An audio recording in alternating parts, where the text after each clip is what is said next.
Isang mapagpalang araw po sa ating lahat na mga tagapakinig at taga-subaybay ng DepEd Hour Teleturuan. Muli, ako po si Laguna R. Largo, Guro 1 ng Paaralang Integrated ng Daan Sarili. Samahan niyo po ako sa paghahatid ng mga kaalaman sa mga mag-aaral sa ika-8 baitang. Tungkulin ng pamilya ang paghubog ng mga mamamayang nakikilahok sa mga gawaing panlipunan, nakikisangkot sa paglutas ng mga suliranin sa pamayanan, at nakikialam sa pagpapatatag ng isang sistemang politikal na may integridad at nagpapatingkad sa dignidad ng bawat tao sa lipunan. Sa module na ito ay pag-aaralan natin ang papel ng pamilya sa lipunan at sa politika. Bago tayo magsimula sa ating talakayan, sagutan natin ang mga ipinapakitang larawan kung ito ba ay papel ng pamilya sa lipunan o papel ng pampulitikal ng pamilya.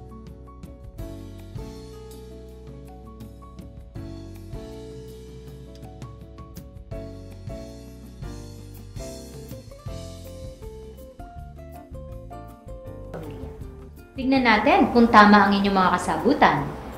Ang unang larawan ay nagpapakita ng papel ng pamilya sa lipunan.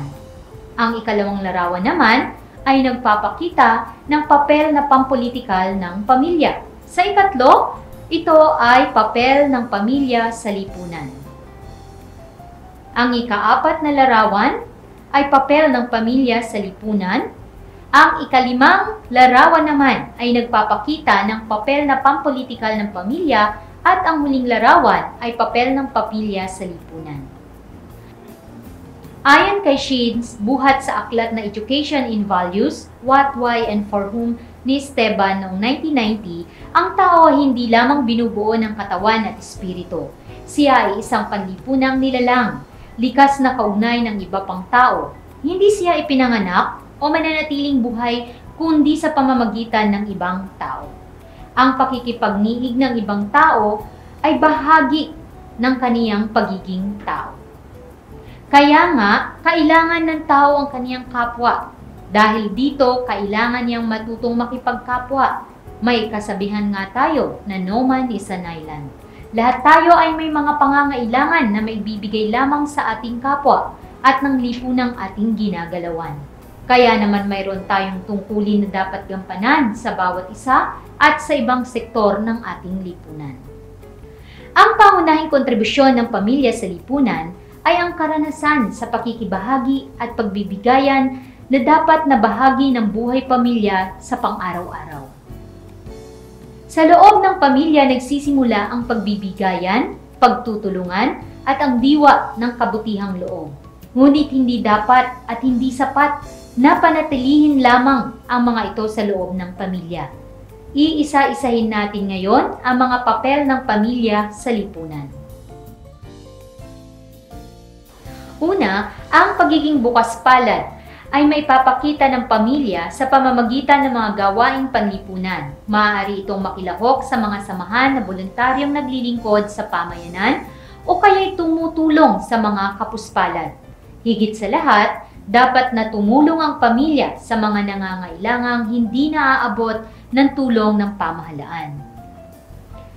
Ikalawa ay ang pagbabayanihan. Ito ay hindi na bago sa mga Pilipino. Isa ito sa pinagmamalaki nating pagpapahalagang Pilipino, na ipapakita ang pagbabayanihang ito sa lahat ng aspekto ng pamumuhay ng mga Pilipino. Maging sa kasalukuyang panahon ay nangyayari ang bayanihan, lalo na sa panahon ng kalamidad at mga hindi inaasahang pangyayari. Ikatlo, isa sa ipinagmamalaki nating katangiang Pilipino ang magiliw na pagtanggap lalo na sa mga panauhin. Nakagawian na ng mga pamilyang Pilipino ang pagiging maasikaso sa mga panauhin. Naghahanda tayo ng mga masasarap na pagkain, pinapagamit ang mga bagong kagamitan, at nakikipag-usap ng may kagalakan.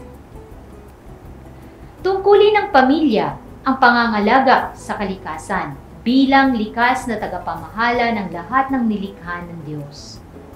Kaya nga hindi dapat nawawala ang Clean and Green Program upang mapanatili ang kalinisan at kagandahan ng ating pamayanan.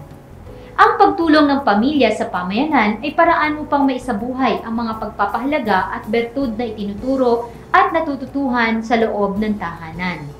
Talakayin naman natin ngayon ang mga gampaning pampulitikal ng pamilya.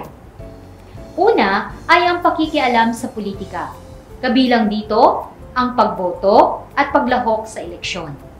Ikalawa ay nangunguna ang pamilya sa pagtiyak na ang mga batas at ang mga institusyong panlipunan ay hindi taliwas. Ibig sabihin lamang nito ay pagbabantay upang makasiguro na ang mga batas na umiiral ay hindi naaabuso.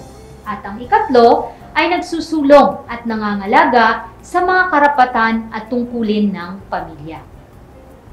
Ano-ano nga ba ang mga karapatan ng pamilya? Una, ang karapatang umiiral at magpatuloy bilang pamilya o ang karapatan ng lahat ng tao, mayaman man o mahirap, na magtatag ng pamilya at magkakaroon ng sapat na panustos sa mga pangangailangan nito. Ikalawa, ang karapatang isakatuparan ang kaniyang pananagutan sa pagpapalaganap ng buhay at pagtuturo sa mga anak. Ikatlong karapatan ng pamilya ay ang karapatan sa pagiging pribado ng buhay mag-asawa at buhay pamilya. Kabilang dito ang karapatan din sa pagkakaroon ng katatagan ng bigkis at ang institusyon ng kasal. Karapatan din ng pamilya ang paniniwala at pagpapahayag ng pananampalataya at pagpapalaganap nito.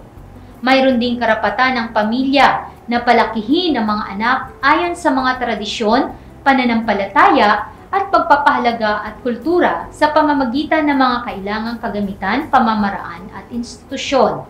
Ikapito, ang karapatan na lalo na ng mga may sakit na magtamo ng pisikal, panlipunan, pampolitikal at pang-ekonomiyang seguridad.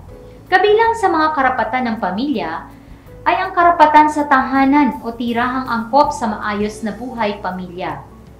Gayun din ang karapatan upang makapagpahayag at katawanin sa harap ng mga namamahala o namumuno kaugnay ng mga usaping pang-ekonomiya, panlipunan o kultural. Kabilang din dito sa mga karapatan ng pamilya ang karapatang magbuo ng asosasyon kasama ang iba pang pamilya at samahan upang magampanan ng pamilya ang mga tungkulin nito ng mas karapat-dapat at madali. Gayun din ang karapatang mapangalagaan ang mga kabataan sa pamamagitan ng mga institusyon at batas laban sa mapanirang droga, pornografiya, alkoholismo at iba pa. Ilan din sa karapatan ng pamilya ay ang karapatan sa kapaki-pakinabang na paglilibang, iyong makatutulong sa pagpapatatag ng mga pagpapahalagang pampamilya. Gayun din ang karapatan ng mga matatanda sa karapat-dapat na pamumuhay at kamatayan. At ang huli, ang karapatang mandayuhan sa ibang probinsya o bansa para sa mas mabuting pamumuhay. Tandaan natin na kung ang kabutihan ng pamilya ay mapapangalagaan, maitataguyod, at nabibigyang proteksyon sa lipunan, ang bawat isa ay magkakaroon ng pagkakataong lumaki at maging ganap na tao sa pinakamabuting kapaligiran. Isang kapaligirang makatutulong sa paghubog ng mga bertud na dapat taglayin ng isang mapamnagutang mamamayan sa lipunan. Maraming salamat po sa inyong pakikinig at pagsubaybay. Muli, ito po ang inyong lingkod, Laguna R. Largo, at magkita-kita tayong muli sa susunod na edisyon ng DepEd Hour Television.